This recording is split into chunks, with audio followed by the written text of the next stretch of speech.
আসসালামু আলাইকুম। বাংলাদেশ ক্রিকেট টিমের সাথে যে কোচিং স্টাফ রয়েছে তাদের বেতনের কথা যদি আপনি শোনেন তাহলে কিন্তু আপনার চোখ কিন্তু একটা কপালে উঠে যাবে আর একটা অন্যদিকে যাইতেও পারে। কারণ বাংলাদেশের মতো একটা দলের যে কোচ তাদের যে বেতন বা কোচিং স্টাফের যে বেতন সেটা কিন্তু অনেক হাই। এবং আমরা জানি যে পুরো ক্রিকেট বিশ্বে বাংলাদেশ একটা বোর্ড হিসেবে অর্থাৎ আর্থিক দিক দিয়ে বাংলাদেশ কিন্তু তৃতীয় চতুর্থ নাম্বার দেশ হিসেবে কিন্তু এই মুহূর্তে রয়েছে এবং বাংলাদেশ ক্রিকেট বোর্ডের কিন্তু অনেক বেশি এফডিআর রয়েছে, সেটা কিন্তু আমরা সবাই জানি। এবং গত কয়েকটা বছর অর্থাৎ গত 4-5 বছর ধরে পাপন সাহেব তিনি বলে গেছেন যে আমাদের বোর্ড 1200 কোটি টাকার একটা বোর্ড, আমাদের বোর্ডে কোনো টাকার অভাব নাই। সো এটা কিন্তু কোচিং স্টাফের দিকে তাকালেই কিন্তু সেটা আপনি বুঝতে পারবেন। কারণ বাংলাদেশ দলের পারফরমেন্স এখন যাই হোক না কেন, প্লেয়ার থেকে শুরু করে কোচিং স্টাফ সবার বেতন কিন্তু অনেক অনেক বেশি হাই। আপনি যদি দেখেন তাহলে প্রধান কোচ ফিল সিমন্সের বেতনটা যদি আপনি দেখেন তাহলে তিনি মাসিক বেতন পায় প্রায় 30 লাখ টাকার উপরে। তার বাৎসরিক কত হবে তাহলে আপনি একটাবার চিন্তা করে দেখেন যে শুধুমাত্র মাসে 30 লাখ টাকার উপরে তিনি বেতন পেয়ে থাকেন। এবং মোস্তাক আহমেদ যিনি আসলে বাংলাদেশের স্পিন বোলিং কোচ হিসেবে কাজ করে থাকেন, তিনি দিন ভিত্তিতে কাজ করেন অর্থাৎ একটা দিনে তিনি প্রায় 86,000 টাকা তিনি পান শুধুমাত্র একটা দিন কাজ করে। সো তার বেতনটা জাস্ট আপনি চিন্তা করে দেখেন যে 86,000 টাকা তার প্রায় প্রতিদিনকার বেতন। এবং বাংলাদেশের প্রধান সহকারী কোচ মোহাম্মদ সালাউদ্দিন তার বেতনটাও কিন্তু প্রায় 10 লাখ টাকা। এবং একই সাথে বাংলাদেশের pace bowling coach Shaun Tait তার বেতন 17 লাখ টাকার উপরে। এবং ফিল্ডিং কোচের যে বেতন সেটাও প্রায় 15 থেকে 16 লাখ টাকার মতো তার কিন্তু সেই বেতনটা কিন্তু তিনি প্রতি মাসে পেয়ে থাকেন। সো এই যে পুরো কোচিং স্টাফের এত টাকা, এর বাইরেও কিন্তু অনেকেই কাজ করে, সেখানে টি বয় রয়েছে বা টিম বয় রয়েছে, এদেরও কিন্তু বেতনটা দিতে হয়। এবং একই সাথে প্লেয়ারদের যে বেতন সেটাও কিন্তু অনেক অনেক বেশি হাই। সো আমরা ক্রিকেটারদের অনেক বেশি বেতন দিচ্ছি, কোচিং স্টাফকে অনেক বেশি বেতন দিচ্ছি, কিন্তু ক্রিকেটারদের থেকে ওই ভালো পারফরমেন্সটা আমরা কেন পাচ্ছি না? এখন অনেকেই বলতে পারে যে বাংলাদেশ দল এখন খুবই খারাপ করছে, বাংলাদেশ দলের এখান থেকে ঘুরে দাঁড়াতে পারবে না। কিন্তু লাস্ট যে দুইটা টি20 সিরিজ খেলেছে, একটা শ্রীলঙ্কার সাথে আর একটা পাকিস্তানের সাথে, সেই দুইটা সিরিজ কিন্তু দুর্দান্ত ছিল। এবং একই সাথে এই কোচিং স্টাফের সময়ে আপনি যদি দেখেন তাহলে কিন্তু অনেক বড় বড় সাফল্য রয়েছে। এবং আস্তে আস্তে দলটা একটা দলে পরিণত হচ্ছে। আপনি যদি দেখেন তাহলে বাংলাদেশ ক্রিকেট দলের এই মুহূর্তে যে বোলিং লাইন আপ আছে, সেই বোলিং লাইন আপ দিয়ে আপনি যে কোনো দলকে টক্কর দিতেই পারবেন। কারণ সেখানে মানে সব ধরনের বোলিং অপশনস কিন্তু আপনি পাবেন।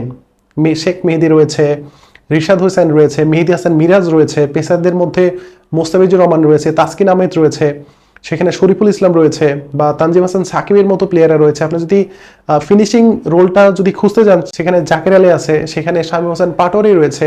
আপনি যদি ওপেনিং পজিশনটা খুঁজতে যান তাহলে সেখানেও কিন্তু দুর্দান্ত কিছু ব্যাটার রয়েছে, সেখানে পারভেজ হোসেন ইমন রয়েছে, তানজিদ হাসান তামিম রয়েছে। কিন্তু তাদের ব্যাকআপ ওপেনার হিসেবে নাইমকে সুযোগ দেওয়া হয়েছিল, কিন্তু তিনি কিন্তু এই সুযোগের সদ্ব্যবহার করতে পারেনি।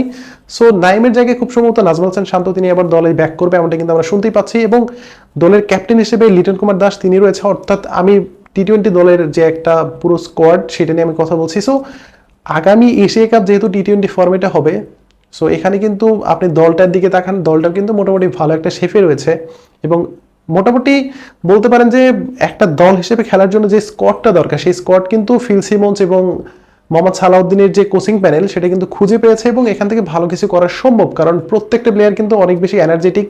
কোনো বেশি বয়স্ক প্লেয়ার কিন্তু এই দলে নাই, সবাই কিন্তু ইয়াং। সো ইয়াংদের কি কি অ্যাবিলিটি রয়েছে সেটা কিন্তু আমরা সবাই জানি। এবং এই যে পুরো কোচিং স্টাফের যে এত বেতন, সেই বেতন কিন্তু সামনের দিনগুলোতে আরো বাড়বে।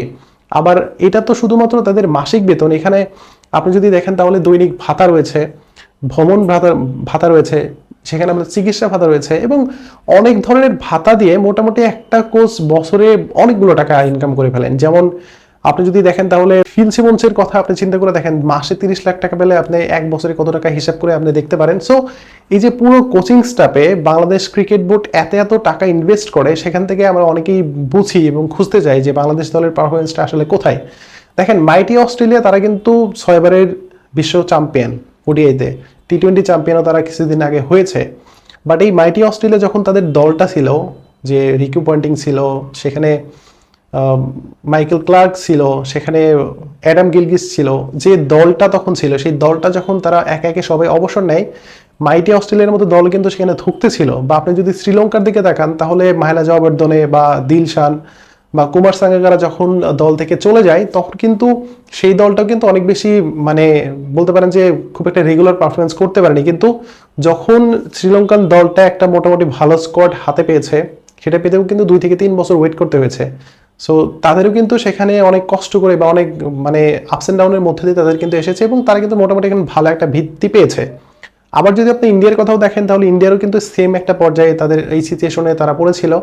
আর বাংলাদেশের কথা যদি বলেন তাহলে 2007 থেকে 2024 সাল পর্যন্ত বাংলাদেশে 5 জন ক্রিকেটারের উপরে বেস করে পুরো ক্রিকেট টিমটা চলেছে। সেখানে মাশরাফি বিন মুর্তজা, সাকিব আল হাসান, তামিম ইকবাল খান, মুশফিকুর রহিম এবং মাহমুদুল্লাহ রিয়াদ, এই যে 5 জন ক্রিকেটার, আপনি হয়তো আমার এই কথার সাথে দ্বিমত হতে পারেন যে 5 জন ক্রিকেটারের উপর ভর করে কিভাবে একটা দল এতদিন পর্যন্ত খেললো। আপনি যদি 2007 থেকে 2024 সাল পর্যন্ত পরিসংখ্যান হিসাব করেন তাহলে দেখবেন যে বাংলাদেশ যতগুলো ম্যাচে জয়লাভ করেছে প্রত্যেকটা ম্যাচে এই 5 জনের অবদান সবচেয়ে বেশি। আপনি একটা সময় কথাই ছিল যে তামিমের ব্যাটে রান মানে হচ্ছে বাংলাদেশের জয়, বা মুশফিকুর রহিমের নামটা মিস্টার ডিপেন্ডেবল কেন দেওয়া হয়েছিল, শুধুমাত্র তার পারফরমেন্সের কারণে কিন্তু দেওয়া হয়েছিল, বা সাইলেন্ট কিলার নামে যাকে আসলে আখ্যায়িত করতাম সে হচ্ছে মাহমুদুল্লাহ রিয়াদ। সো বাংলাদেশ ক্রিকেটের যে একটা পুরো ভিত্তিটা সেটা কিন্তু 2007 সাল থেকে শুরু হয়েছে এবং এরপরে যে পঞ্চপাণ্ডব ছিল তারা কিন্তু 2024 সাল পর্যন্ত এই দলটাকে ক্যারি করেছে। এরপরে তারা যখন এক একে সবাই অবসর নিয়েছে এই দলটা কিন্তু তখন খুব একটা ভালো করতে পারেনি। বা এখন যে দলে যারা রয়েছে তাদের অনেক টেকনিকে ঝামেলা থাকতে পারে, বা বাংলাদেশ ক্রিকেটের যে আপনি একদম গ্রাউন্ড লেভেল যদি আপনি চিন্তা করেন তাহলে কিন্তু ওই লেভেলের ক্রিকেট কাঠামো কিন্তু এখনো বাংলাদেশে তৈরি হতে পারেনি। সো একটা ক্রিকেটার বা সূর্যকুমার যাদবের মতো একটা ক্রিকেটার যে তিনি ইন্টারন্যাশনাল ক্রিকেটের প্রথম বলে জাফর আর্সারের বলে একটা হচ্ছে তিনি 6 দিয়ে শুরু করবেন, বা সাম কনস্ট্যান্ট অস্ট্রেলিয়ান ক্রিকেটার বুমরার মতো বিশ্বসেরা বলারকে অভিষেক ম্যাচে প্রথম বলে বাউন্ডারি দিয়ে শুরু করবেন, এরকম ক্রিকেটার কিন্তু বাংলাদেশে এখনো আসবে না, কারণ ওই রকমের কাঠামো কিন্তু এখনো বাংলাদেশ ক্রিকেট বোর্ড তৈরি করতে পারেনি। সো এই যে ওভারঅল বাংলাদেশ ক্রিকেট বোর্ড যেভাবে এখন পরিকল্পনা নিয়েছে, বা বুলবুল আহমেদ তিনি এই মুহূর্তে বাংলাদেশ ক্রিকেট বোর্ডের খণ্ডকালীন সভাপতি হিসেবে রয়েছেন, তিনি হয়তো বাংলাদেশ ক্রিকেটটা অনেকটুকু পরিবর্তন করে দিতে পারবেন। তবে তিনি যদি লং টাইম থাকতে পারে, যেহেতু তিনি খণ্ডকালীন একটা দায়িত্ব নিয়েছেন 2 থেকে 3 মাসের একটা দায়িত্ব, সো এই তো কম সময়ের ভিতরে তিনি খুব একটা ভালো কিছু করতে পারবে না। সো এই যে প্লেয়ারদের বেতন বা কোচিং স্টাফের বেতন নিয়ে আমরা অনেক ধরনের আলোচনা করি, কিন্তু আসলে তারা কিন্তু অনেক বেশি কাজ করে। কোচিং স্টাফ তারা তো মাঠে গিয়ে খেলতে পারে না, বা কোচ মোহাম্মদ সালাউদ্দিনের যে অ্যাবিলিটি সেটা নিয়ে কিন্তু তিনি বাংলাদেশ দলে আসার পরে একরকম হয়েছে, এবং আসার আগে তাকে নিয়ে কিন্তু সবাই অনেক বেশি মানে আশাবাদী ছিল যে হ্যাঁ তিনি অনেক ভালো একজন কোচ, দেশের কোচ, তিনি বাংলাদেশ দলকে অনেক বেশি হেল্প করতে পারবে। কিন্তু আসলে তিনি যতটুকু কাজ করেন তিনি কিন্তু কাজ করেছেন কার সাথে, তিনি সাকিব আল হাসানের কোচ ছিলেন, তিনি তামিম ইকবালের কোচ ছিলেন, তিনি কখনো কখনো মাহমুদুল্লাহ রিয়াদকেও তিনি কোচিং করিয়েছেন। মানে পুরো বাংলাদেশের যতগুলো টপ ক্লাস ব্যাটার রয়েছে সবাই কিন্তু এই সালাউদ্দিনের কাছে যায় কোনো একটা টেকনিক্যাল সমস্যা হলে। সো সালাউদ্দিনের ভূমিকা নিয়ে কিন্তু এখানে প্রশ্ন তোলার কোনো সুযোগ নাই। তারা যে বেতনটা পাচ্ছে সেটা তাদের এনাফ একটা পাওনা টাকা। সো এটাই হচ্ছে বাংলাদেশ ক্রিকেট বোর্ডের কোচিং স্টাফের যে বেতন এবং তাদের থেকে পারফরমেন্স। হয়তো এই দলটা আর 6 থেকে 1 বছর যখন খেলবে একসাথে তখন দেখবেন যে এই দলটাকে পুরো বিশ্ব ক্রিকেট অন্যভাবে দেখবে, কারণ এই দলটার মধ্যে কিন্তু অনেক বেশি ইয়াং ক্রিকেটার রয়েছে। সো তারা কিন্তু অনেক কিছু চেঞ্জ করে দিতে পারে। সো আপনাদের মন্তব্য মতামত আশা করছি। ধন্যবাদ।